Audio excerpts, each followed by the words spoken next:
Time लगेगा, मगर हम आपको पकड़ेंगे, एक एक करके पकड़ेंगे। मेरी बात याद रखना, हर ऑफिसर को और इलेक्शन कमिश्नर को ये बात अच्छी तरह समझ लेनी चाहिए। यहाँ पे एक लोकसभा चोरी की गई है, ये एक क्रिमिनल एक्ट है, कर्नाटक की जनता के खिलाफ एक क्रिमिनल एक्ट है। कर्नाटका की सरकार को इस क्राइम का इन्वेस्टिगेशन करना चाहिए और एक्शन लिया जाना चाहिए। नमस्कार, मैं रवीश कुमार। एक एक को पकड़ेंगे, संविधान पर हमला करने वालों को याद रखा जाएगा।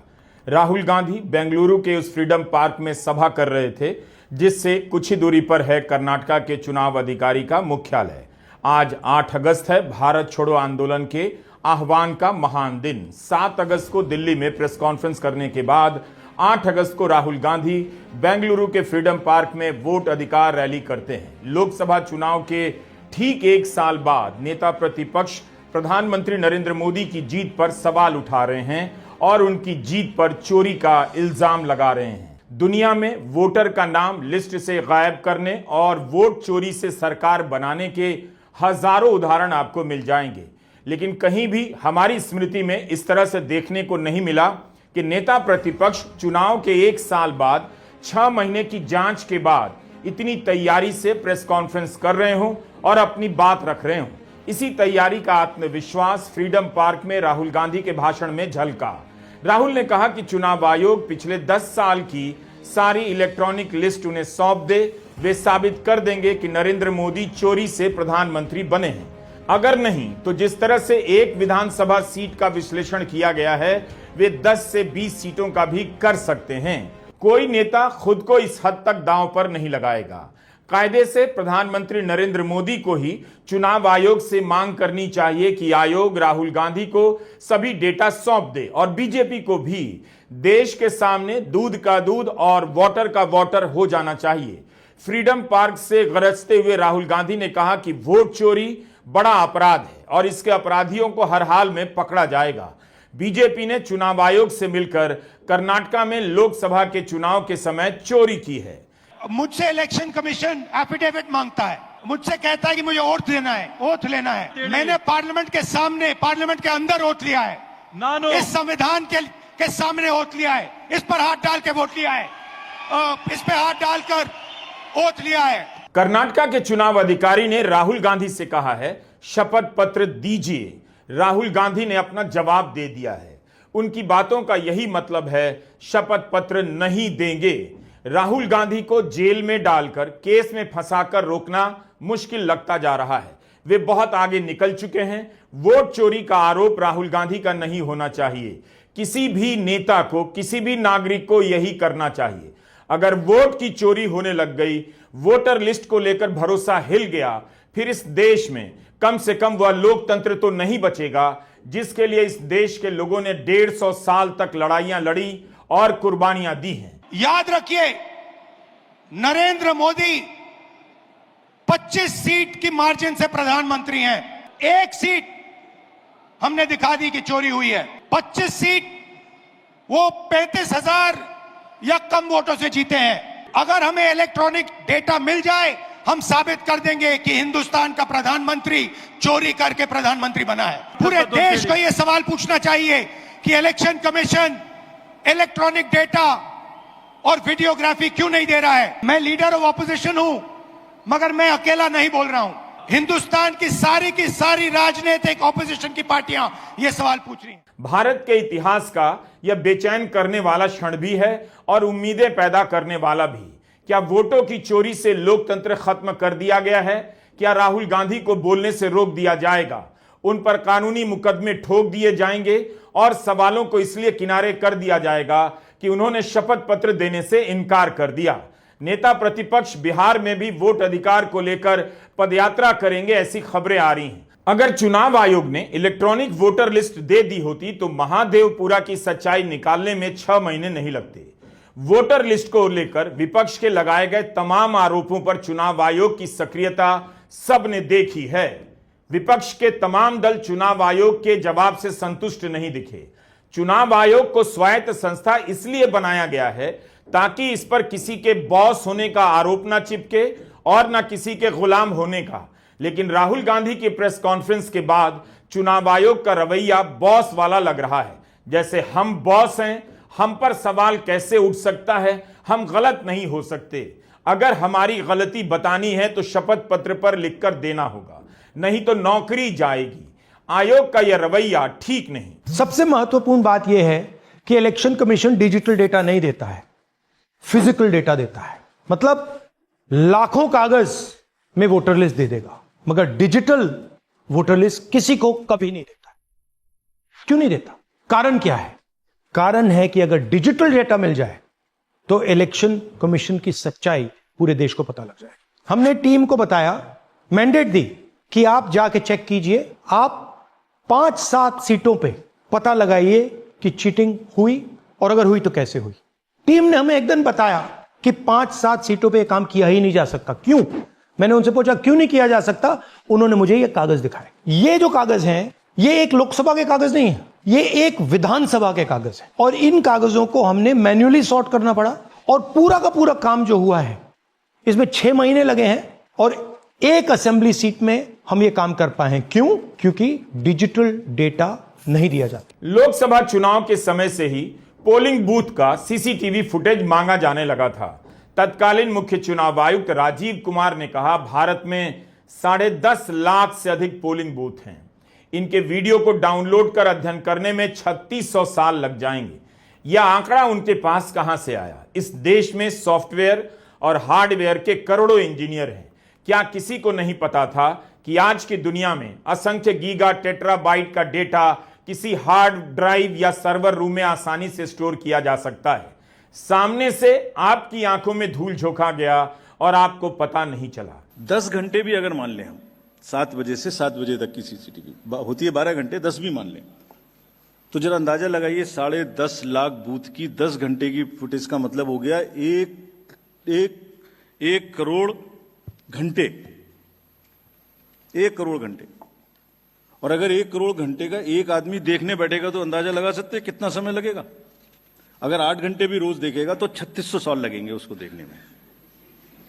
3600 years he will take to see. Why does he want it? Let us ask this question from the person who wants this.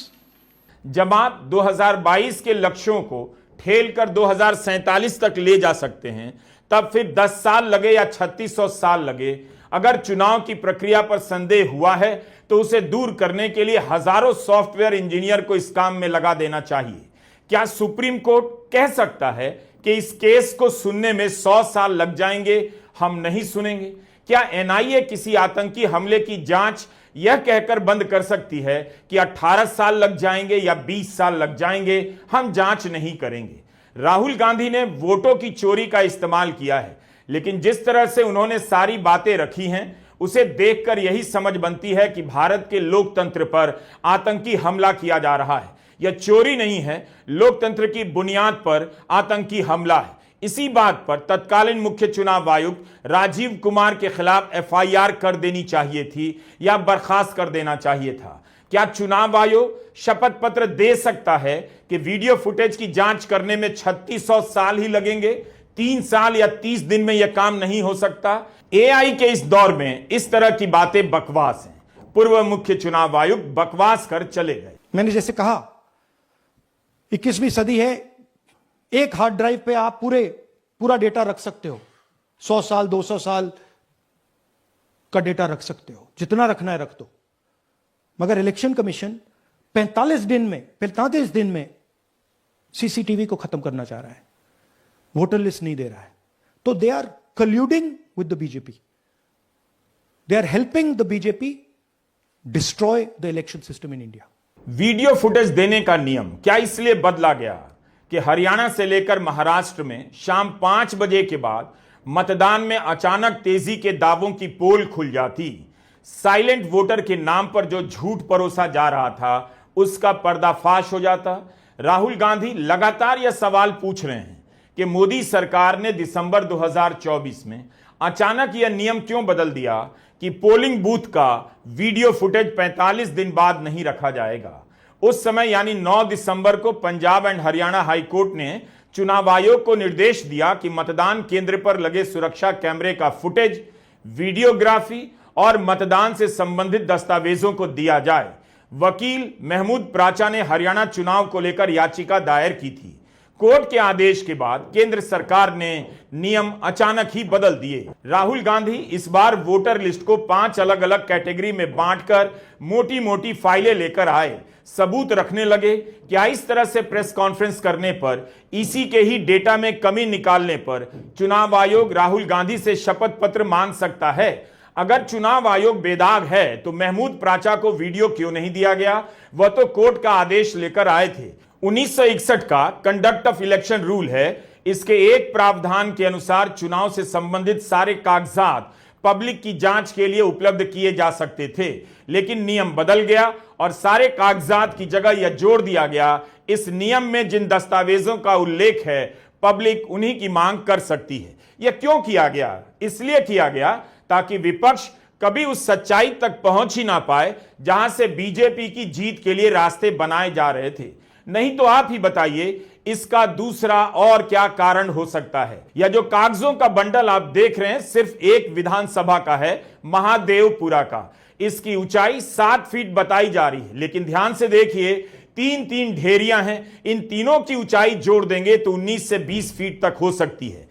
आयोग को पता होगा कि एक विधानसभा के इतने पेपर की जांच फिजिकल रूप से संभव नहीं। क्यों चुनाव आयोग ने उन्हें इस तरह से पेपर नहीं दिए कि मशीन उन्हें नहीं पढ़ सकती थी? क्या ऐसा करने से चुनाव आयोग की साख बेहतर हो जाती है या संदेह और गहरा हो जाता है?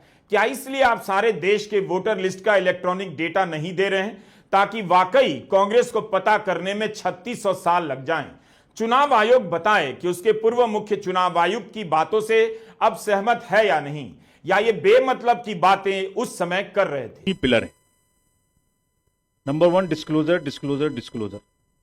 Anything we do in the commission and anything our district magistrate down the line in the election process do is based on 2 pillars: disclosure, disclosure, disclose everything to the public, to the voter. Voter have right to know everything what we are doing, how we are doing, and therefore we end all our press conference, all our visits with the press conference so that you can ask those questions, even including questions like credibility of the commission. Very openly you can ask. वही तो हम पूछ रहे हैं, credibility of आयोग के बारे में, कि इसी आयोग के पूर्व मुख्य चुनाव आयुक्त की इन बातों की अब क्या साख बची है?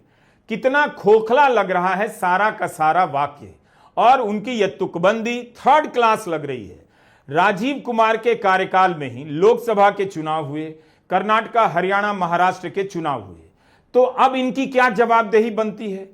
क्या इसलिए मौजूदा मुख्य चुनाव आयुक्त ज्ञानेश कुमार भी प्रेस कॉन्फ्रेंस से बच रहे हैं ताकि सवालों के बीच से ऐसे बयान हमेशा के लिए रिकॉर्ड पर ना आ जाएं और शपथ पत्र मांगने के नाम पर तमाम आरोपों से बच जाएं कि हम क्या करें, राहुल गांधी ने शपथ पत्र दिया नहीं तो हमने जांच नहीं की? यह चुनाव आयोग है या डाक आयोग है? इतना बड़ा फ्रॉड है, इसमें कुछ लोग शामिल हैं। नेचुरली वही लोग शामिल होंगे जिस पार्टी के पक्ष में ये हो रहा है,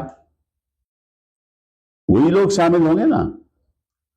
और अगर ये फैक्ट्स जनता के सामने पेश किए हो तो इलेक्शन कमीशन को तुरंत कहना चाहिए, रूल छोड़ो, मैं रूल में नहीं जाऊंगा, मुझे तो देखना है कि मेरी डेमोक्रेसी को किस तरह से खत्म किया जा रहा है। फिर तो हम कहेंगे कि इलेक्शन कमीशन वाकई में एक इंडिपेंडेंट बॉडी है। वो कहते हैं कि आप जाकर वहां अपना एफिडेविट फाइल करो, और ऐसे रूल के अंतर्गत जहां कोई जांच हो ही नहीं सकती, ये अपने आप में मजाक हो गया ना। बिहार में इतना बड़ा अभियान चल रहा है, इतने सवाल उठे, लेकिन मुख्य चुनाव आयुक्त ने एक प्रेस कॉन्फ्रेंस तक नहीं की। और चुनाव आयोग चाहता है कि उनके शपथ पत्र के डर से लोग सवाल ना करें, या सवाल करें भी तो शपथ पत्र पर दें। राहुल गांधी को बिल्कुल शपथ पत्र नहीं देना चाहिए। आयोग में ईमानदारी होती तो वह अपने दरवाजे भारत की जनता के लिए खोल देता कि आइए देख लीजिए, यह हमारा काम है, हम दे रहे हैं शपथ पत्र कि हमसे गलती हो ही नहीं सकती, और गलती कोई बताएगा तो हम तुरंत ठीक करेंगे। आप छुपा नहीं सकते और आप छुप नहीं सकते। एक ना एक दिन आपको ऑपोजिशन का सामना करना पड़ेगा। हर ऑफिसर को और इलेक्शन कमिश्नर को यह बात अच्छी तरह समझ लेनी चाहिए। यहां पे एक लोकसभा चोरी की गई है, यह एक क्रिमिनल एक्ट है, कर्नाटक की जनता के खिलाफ एक क्रिमिनल एक्ट है। चुनाव आयोग के भीतर यह सूत्र कौन है जो एक समाचार एजेंसी से कह रहा है कि राहुल गांधी के पास दो विकल्प हैं, या तो शपथ पत्र पर साइन करें या देश से माफी मांगे। मतलब एक विधानसभा में 1 लाख वोटर की गड़बड़ी पकड़ी जाती है, इसका दावा किया जाता है, उसके लिए देश से माफी क्यों मांगनी पड़ेगी। आज इंडिया टुडे ने एक रिपोर्ट छापी है, उस पते की जांच की है जिसके बारे में राहुल गांधी ने कहा है 80 वोटर वहां रहते थे, यह पूरा फर्जी मामला है। इंडिया टुडे ने राहुल का दावा सही पाया है। राहुल गांधी ने 1 या 2 लोगों के नाम लिए हैं, लेकिन डेटा उन्होंने कई हजार पन्नों के तैयार कर लोगों को पकड़ाए हैं, अलग अलग कैटेगरी में। दूर क्यों जाना, बिहार चले जाइए, वहां आए दिन लोग वोटर लिस्ट को लेकर अलग अलग दावे कर रहे हैं। जो जिंदा हैं वो कह रहे हैं उनका नाम मुर्दा में आ गया, और जो मर चुके हैं उनके परिवार वाले कह रहे हैं उनका नाम जिंदा में डाल दिया गया है। क्या उनसे भी आयोग शपथ पत्र मांग रहा है? अजीत अंजुम ने बिहार को लेकर कई वीडियो बनाए हैं और हर वीडियो के बाद चुनाव आयोग से सवाल पूछते हैं कि बताइए एक मकान में 250 वोटर कैसे रह सकते हैं, वह भी अलग अलग जातियों की।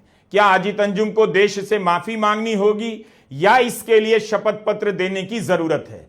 यह वोटर लिस्ट मुजफ्फरपुर के भगवानपुरा इलाके का है। अंजुम ने 8 पन्नों की जानकारी दी है।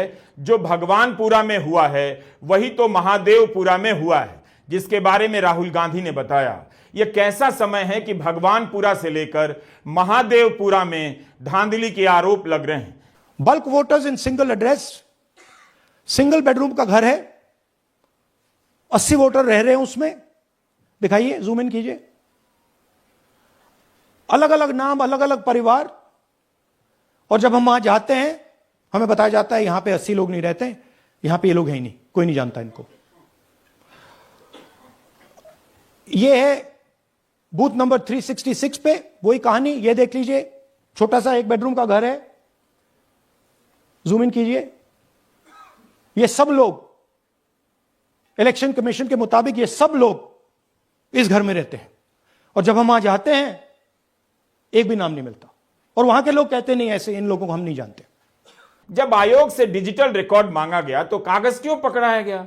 जो सीसीटीवी फुटेज मांगा गया तो नियम क्यों बदला गया? जब विपक्ष ने कहा चुनाव के कार्यक्रमों में पारदर्शिता हो तो महाराष्ट्र और हरियाणा का चुनाव अलग अलग कर दिया गया। बंगाल का चुनाव 7 चरणों में कराया गया। जब प्रधानमंत्री मोदी के भाषणों पर कार्रवाई करने की मांग की गई तो कांग्रेस और बीजेपी के अध्यक्ष को पत्र भेजा गया। कोर्ट में राहुल को सच्चे भारतीय का पाठ पढ़ाया जाता है और आयोग माफी मांगने के लिए कह रहा है। यह सब क्या हो रहा है? चुनाव आयोग की तरफ से मिसलीडिंग का ठप्पा लगा दिया जाता है। इससे क्या सवाल खत्म हो जाएंगे?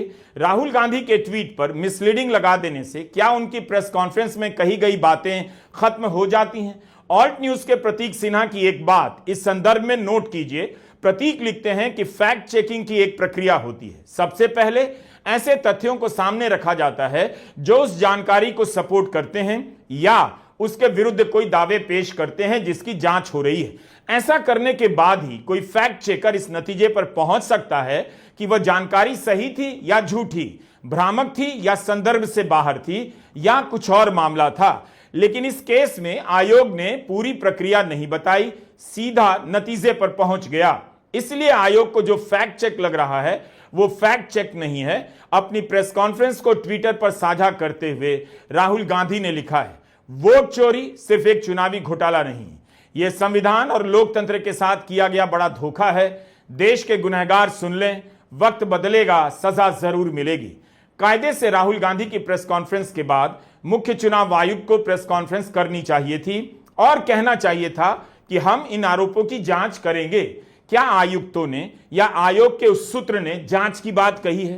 क्या बिहार में वोटर लिस्ट में गड़बड़ी की बात किसी ने शपथ पत्र पर लिखकर दी है जिसके बाद एसआईआर शुरू किया गया? शपथ पत्र तो भारत की जनता को चुनाव आयोग से मांगना चाहिए और चुनाव आयोग को देना चाहिए कि वोटर लिस्ट में कोई कमी नहीं है। एक विधानसभा में 11,000 डुप्लीकेट वोटर कैसे हो गए? 40,000 वोटर के पते फर्जी कैसे निकल गए? एक पते पर 200 वोटर कैसे मिल रहे हैं? 33,000 से अधिक वोटर ने पहली बार फॉर्म भरा। कौन है जिसकी उम्र 95 साल है, 98 साल है? शकुन रानी कौन है? कौन है यह मतदाताओं की महारानी जो इस उम्र में पहली बार वोट कर रही हैं? इन्हीं सबको सामने लाया जाना चाहिए। चुनाव आयोग को यह काम करना चाहिए। अब मैं आपको बताता हूं शकुन रानी की कहानी। फर्स्ट टाइम वोटर बनी है, 70 साल की आयु है। एक बार फॉर्म 6 का प्रयोग किया और उसके कुछ ही महीने बाद दूसरी बार फॉर्म 6 का प्रयोग होता है। 2 बार इनका नाम वोटर लिस्ट में आता है और फर्स्ट टाइम वोटर की लिस्ट में आता है। ये फर्स्ट टाइम वोटर हो ही नहीं सकती। तो क्या शकुन रानी जी ने वोट किया या किसी और ने शकुन रानी जी के लिए वोट किया? 6 महीने लगाकर एक विधानसभा की गड़बड़ी सामने लाई गई। इसके लिए नेता प्रतिपक्ष को कितनी मेहनत करनी पड़ी। उन्होंने अचानक और एक बार में आरोप नहीं लगाए, प्रेस कॉन्फ्रेंस की, अखबारों में लेख लिखे। जब जून के महीने में हिंदी, अंग्रेजी, मराठी के अखबारों में वोट चोरी को लेकर लिखा, तब याद नहीं आया कि शपथ पत्र पर राहुल गांधी से मांग लें या राहुल देश से माफी मांगे। उन्होंने जो सवाल उठाए उसका जवाब क्यों नहीं दिया जा रहा है? आदित्य श्रीवास्तव क्या अलग अलग राज्यों में वोट करते रहे हैं या उनके नाम पर कोई और वोट कर रहा है? इसकी जांच तो आयोग करेगा। इसीलिए वीवीपैट की पर्ची मांगी जाती है और कहा जाता है कि वीवीपैट अनिवार्य होना चाहिए ताकि वोट देने वाले का और किसे वोट दिया है दोनों में मिलान किया जा सके। राहुल गांधी की प्रेस कॉन्फ्रेंस के बाद उत्तर प्रदेश के मुख्य निर्वाचन अधिकारी की तरफ से एक प्रेस नोट जारी किया गया। इसमें कहा गया कि राहुल गांधी जिस आदित्य श्रीवास्तव की बात कर रहे हैं उसका नाम लखनऊ और वाराणसी में नहीं है। उनके इस दावे को काउंटर करते हुए फैक्ट चेकर मोहम्मद जुबैर ने आदित्य के एपिक नंबर से सर्च किया और बता दिया कि इस वोटर आईडी कार्ड का व्यक्ति मुंबई के जोगेश्वरीपुर का वोटर है, कर्नाटका के महादेवपुरा के 2 अलग अलग बूथों में वोटर है और लखनऊ में भी है। मोहम्मद जुबैर के साथ कई लोगों ने इंटरनेट पर आदित्य श्रीवास्तव, गुरकीरत सिंह और विशाल सिंह की जानकारी निकालकर साझा करना शुरू किया। आयोग की वेबसाइट पर इन चारों से जुड़े जो आंकड़े दर्ज हैं वे राहुल गांधी के दावों से मेल खाते हैं। 2018 के अंदर मध्य प्रदेश में विधानसभा के चुनाव थे। चुनाव के ठीक पहले कांग्रेस पार्टी ने करीब 53 विधानसभा चुनाव की वोटर लिस्ट को जो चुनाव आयोग की वेबसाइट पर थी उसको डाउनलोड किया। वो पीडीएफ फॉर्मेट में होती थी उन दिनों। उसको डेटाबेस में कन्वर्ट किया और अपना विश्लेषण किया। हमने ये पाया कि इन 53 सीटों पे करीब 17 लाख जो वोटर है वो या तो फर्जी है या फिर वो डाउटफुल था। ये रिपोर्ट चुनाव आयोग को सौंपी गई। चुनाव आयोग ने उसको खारिज कर दिया और कहा यह संभव नहीं है। लेकिन इसके बाद चुनाव आयोग ने खुद सर्वे किया और करीब 27 लाख वोटर उन्होंने कहा कि उन्होंने इस कैटेगरी में डिलीट किए हैं। लेकिन एक बड़ा महत्वपूर्ण फैसला इसके बाद चुनाव आयोग ने ले लिया। नवंबर 2018 के अंदर चुनाव आयोग ने तय किया कि अब जो वो पीडीएफ फॉर्मेट में फाइल लोड करता है वोटर लिस्ट की, अब वो इस तरह से होगी कि उसको डाउनलोड करके डेटाबेस में कन्वर्ट न किया जा सके। ये इसलिए किया गया कि आने वाले समय के अंदर विश्लेषण संभव न हो। इस फैसले के खिलाफ तब कांग्रेस पार्टी और हमारे जो प्रदेश अध्यक्ष कमलनाथ थे वो सुप्रीम कोर्ट में गए और कहा कि नहीं, ये गलत है। वोटर लिस्ट को डाउनलोड करने का, उसको स्कैन करने का, उसको डेटाबेस में कन्वर्ट करने का अधिकार है। तो चुनाव आयोग ने कोर्ट में ये बोला कि अब उन्होंने अपना सॉफ्टवेयर अपग्रेड कर दिया है। अब इस तरह की कोई समस्या नहीं आ रही है और उन्होंने डेटा भी दिया कि किस तरह से उन्होंने फर्जी वोटर, नकली वोटर पकड़े हैं। इस आश्वासन के बाद सुप्रीम कोर्ट ने वो पिटीशन रद्द कर दी। लेकिन आज 7 साल के बाद, जैसा राहुल गांधी जी ने बताया है, अभी भी फेक वोटर, डुप्लीकेट वोटर, एक जैसे फोटो वाले वोटर मौजूद है और अब हम इसका विश्लेषण नहीं कर पा रहे हैं। इसलिए नहीं कर पा रहे हैं क्योंकि लगातार चुनाव आयोग 18 के बाद से इस काम को मुश्किल करता जा रहा है। राहुल गांधी को केवल चुनाव आयोग से नहीं, उस गोदी मीडिया से भी लड़ना होगा जिसने उनकी प्रेस कॉन्फ्रेंस को लगातार और विस्तार से नहीं दिखाया। उन अखबारों से भी लड़ना होगा जिसके पहले पन्ने पर उनकी खबर नहीं छपी, जबकि 7 अगस्त के दिन इससे बड़ी घटना देश में नहीं हुई। आप अपने ही समय में, इसी समय में देख सकते हैं कि अखबार कैसे खबरें छिपा रहे हैं। अगर आयोग गलत नहीं है, बीजेपी चोरी से चुनाव नहीं जीत रही है, तो अखबार खबरों को क्यों छिपा रहे हैं? 8 अगस्त के द टेलीग्राफ और अमर उजाला संस्करण के पहले पन्ने देखिए। राहुल गांधी की प्रेस कॉन्फ्रेंस का कोई जिक्र नहीं। द टेलीग्राफ ने चौथे पन्ने पर जाकर राहुल की प्रेस कॉन्फ्रेंस और उनके आरोपों पर रिपोर्ट छापी है। अमर उजाला ने फ्रंट पेज पर प्रधानमंत्री मोदी के बयान को जगह दी है, जिसमें वे किसानों के हितों के लिए बड़ी कीमत चुकाने को तैयार हैं, ऐसा कह रहे हैं। पहले पन्ने के अंदर छपने वाले दूसरे मुख्य पृष्ठ पर अखबार ने राहुल गांधी की प्रेस कॉन्फ्रेंस से जुड़ी खबर छापी है। उसमें भी हेडलाइन का आकार उत्तराखंड की तबाही की हेडलाइन से छोटा रखा गया है। राहुल गांधी की खबर को लीड हेडलाइन नहीं बनाई गई है। मनमोहन सिंह के समय एक सीएजी हुए थे विनोद राय, उन्होंने 2G घोटाले में जीरो लगाना शुरू किया, लगाते चले गए। आज तक 2G घोटाला साबित नहीं हो सका, लेकिन तब अखबारों ने पहले पन्ने पर छापा जरूर। तब बीजेपी की हर प्रेस कॉन्फ्रेंस को पहले पन्ने पर कवर किया जाता था और बीजेपी के उठाए सवालों को लेकर टीवी चैनलों में बहस होती थी। जनता में भ्रष्टाचार को लेकर गुस्सा फैलने लगा। इसका मतलब है कि अगर जनता को पता चले कि वोटों की चोरी हो रही है तो वह सड़कों पर तिरंगा लेकर उतर सकती है, जैसा उसने 2011-12 के साल में किया। क्या उसी जनता को रोकने के लिए मीडिया राहुल के सवालों को आधे अधूरे तरीके से छाप रहा है, खबरों से गायब कर रहा है और बोलने पर शपथ पत्र के नाम पर नोटिस भेजा जा रहा है? आप क्यों कर रहे हैं ये सब? क्योंकि आपके मन में शायद चोर है। सिंपल यही बात है। 7 अगस्त की प्रेस कॉन्फ्रेंस में राहुल अकेले आए थे। इस तरह का दृश्य तो 11 साल से प्रधानमंत्री मोदी के लिए सोचना असंभव है। सारी संस्थाओं की ताकत समेट कर बैठे हैं, मगर इस तरह की प्रेस कॉन्फ्रेंस एक नहीं कर सके। क्या यही इतने बड़े लोकतंत्र का बेंचमार्क है? यह भी पूछिए कि एक व्यक्ति के सामने इतने पत्रकार बैठे हैं, यह व्यक्ति अकेला इनका सामना कर रहा है, लेकिन क्या इतनी जगहों पर प्रमुखता से इस प्रेस कॉन्फ्रेंस की खबरें छपी हैं? आप भी चेक कीजिए। ममता बनर्जी ने चुनाव आयोग को बीजेपी का बंधुआ मजदूर कहा है। उन्होंने भी इस तरह की गड़बड़ी दिखाई। हमने इसी साल मार्च महीने में ममता बनर्जी के दावे पर एक वीडियो बनाया था 5 मार्च के दिन। कितने चैनलों ने उनके दावों को लेकर गंभीरता से कवर किया। भारत का मीडिया लोकतंत्र के लिए है या लोकतंत्र को कुचलने के लिए? उस दिन ममता बनर्जी भी इसी तरह लिस्ट लेकर अपने कार्यकर्ताओं के सामने कुछ वोटर के नाम पढ़ने लगी। बताने लगी कि बंगाल के वोटर लिस्ट में पंजाब, हरियाणा, गुजरात और राजस्थान के वोटरों के नाम जोड़ दिए गए हैं। एक ही एपिक नंबर पर कोई मोहम्मद शाहिदुल इस्लाम है और उसी एपिक नंबर से हरियाणा में कोई सोनिया देवी है। इस तरह रानी नगर के मोहम्मद अली हुसैन का वोटर आईडी नंबर हरियाणा के मंजीत से मेल खाता नजर आता है। देखुन আমি প্রমাণ দিচ্ছি। সব মনে রাখবেন এপিক কার্ডটা XYZ নামে যে ভোটগুলো তুলেছে এবং LPZ এরকম কিছু একটা আছে, এদের নামে তুলেছে।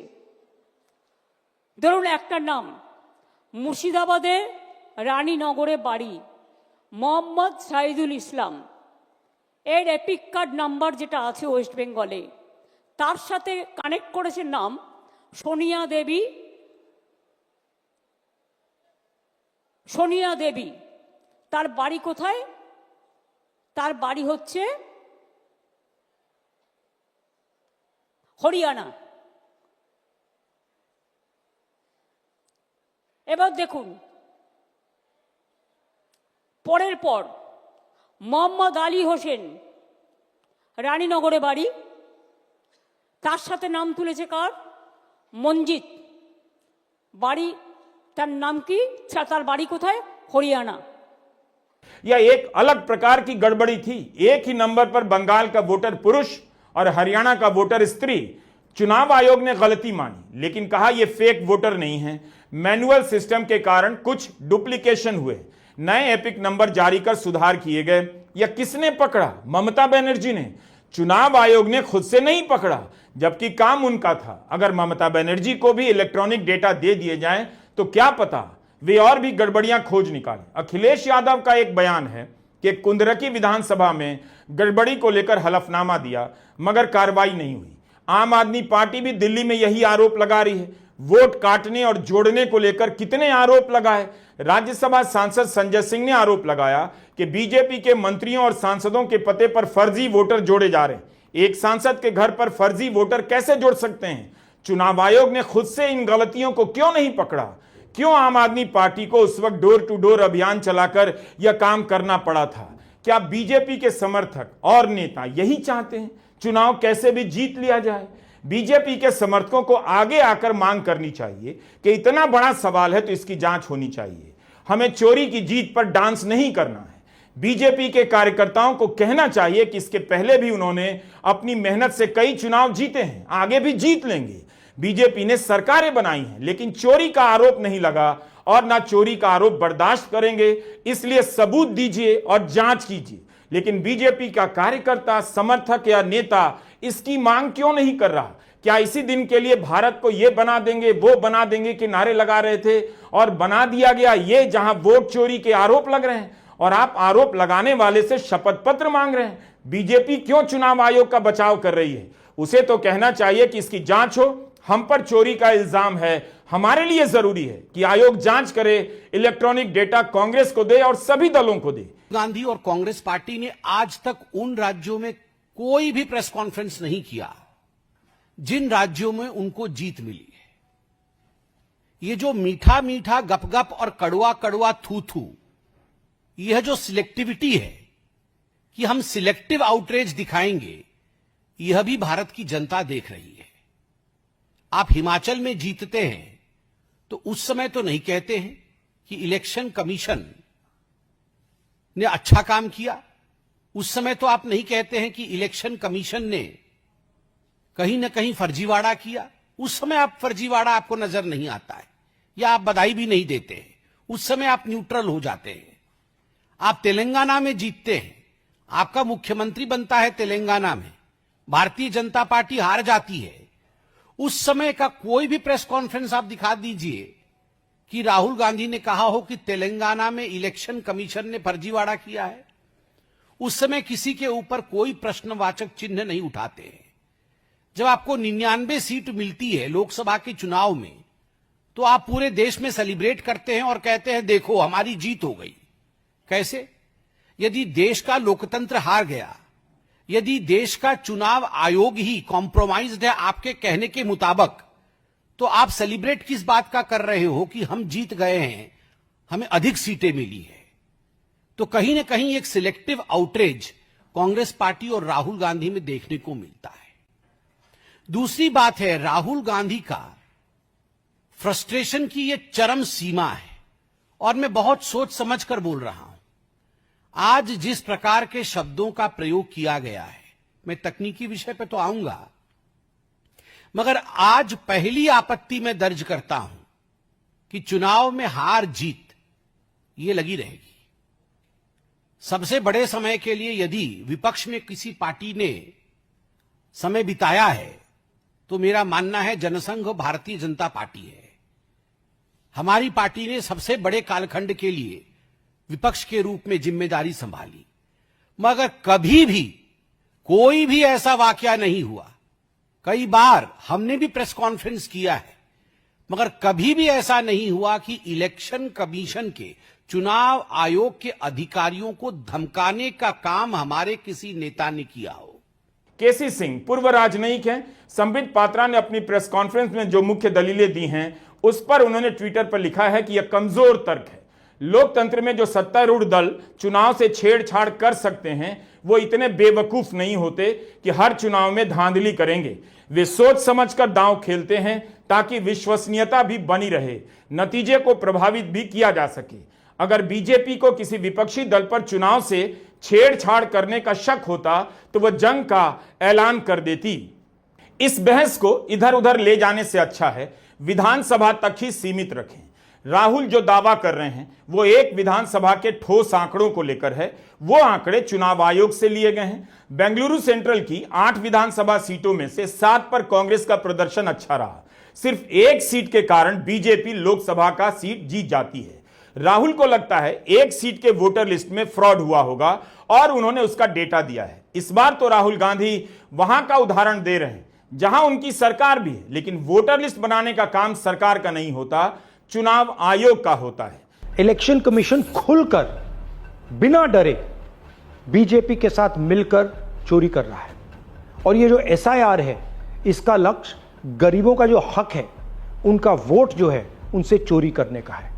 मैं आपको एक और बात बताना चाहता हूं। इस पूरी इन्वेस्टिगेशन में हमने वोटर एडिशन को देखा है, मगर जितना एडिशन होता है शायद उससे ज्यादा डिलीशन होता है, सबट्रैक्शन होता है।